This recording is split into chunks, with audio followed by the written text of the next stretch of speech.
D'abord, c'est un super événement. Je crois que ça pose des questions à la fois de société, à la fois de financement, de technologie. Et donc, ce sujet, il est essentiel. Et je trouve que c'est remarquable qu'on ait autour de la table ronde une telle diversité d'acteurs. C'est très bien qu'il y ait eu de nombreux parlementaires qui y aient assisté. Les enjeux de l'intelligence artificielle sont éminemment politiques. En fait, on questionne la place de l'homme dans la société qui se construit demain. Donc c'est très bien qu'il y ait eu ce premier forum parlementaire sur l'intelligence artificielle. Moi je vais paraphraser Vladimir Poutine qui a dit « Le pays qui maîtrisera l'intelligence artificielle dominera le monde demain ».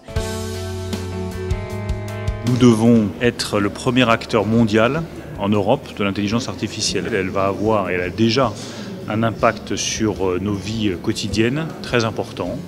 Que ce soit sur la conduite automobile, sur l'accompagnement des personnes en difficulté, peut-être même sur l'éducation des enfants.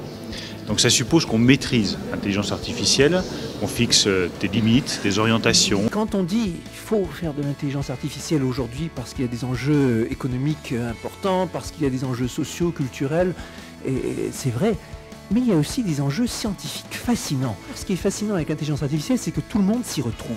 Des médecins, des juristes, des ingénieurs, des entrepreneurs, des philosophes, des constructeurs, des gros industriels. C'est une discipline qui est encore en terrible manque de concept. En tout cas, c'est important de savoir qu'on a un Parlement où il y a des experts des domaines du numérique et qui ont bien pris conscience qu'il fallait que le temps politique rattrape le temps social.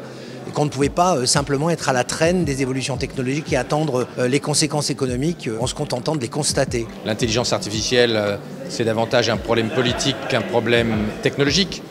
C'est comment rendre les gens compétitifs et comment éviter qu'il y ait des millions de gens qui soient largués parce qu'ils ne sont pas compétitifs en 2025, en 2030 face à l'intelligence artificielle. Et donc il faut changer à la fois la formation initiale, donc bien sûr il faut commencer très tôt, mais il faut aussi avoir la capacité de former les gens tout au long de la vie. L'intelligence artificielle, ce sont aussi des opportunités extraordinaires qui s'offrent à nous, mais qu'il faut saisir, et donc c'est effectivement un problème politique.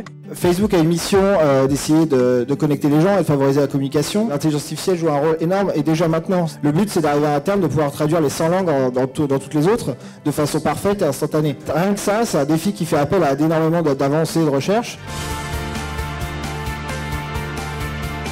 J'ai l'impression qu'on est échaudé et qu'on va tout faire pour ne pas être en retard. Donc la France n'est pas encore partie, la France n'est pas encore en retard, le train est encore à quai. Donc il faut vraiment maintenant que tout le monde se mette dedans. Il faut démystifier l'intelligence artificielle et la rendre vraiment plus accessible à tous pour qu'on puisse se dire allons-y. Que ce soit dans la politique liée à l'agriculture par exemple, à l'enseignement, dans tous nos ministères, nous pouvons améliorer nos politiques publiques par l'IA. On a pu parler de l'ouverture des données, on a pu parler de formation, on a pu parler d'éducation, on a pu parler d'écosystème et enfin on a parlé de l'intelligence artificielle responsable et transparente. On s'est projeté dans l'avenir, comment faire de la France un acteur de l'intelligence artificielle demain. Il y avait de l'enthousiasme autour de cette dynamique.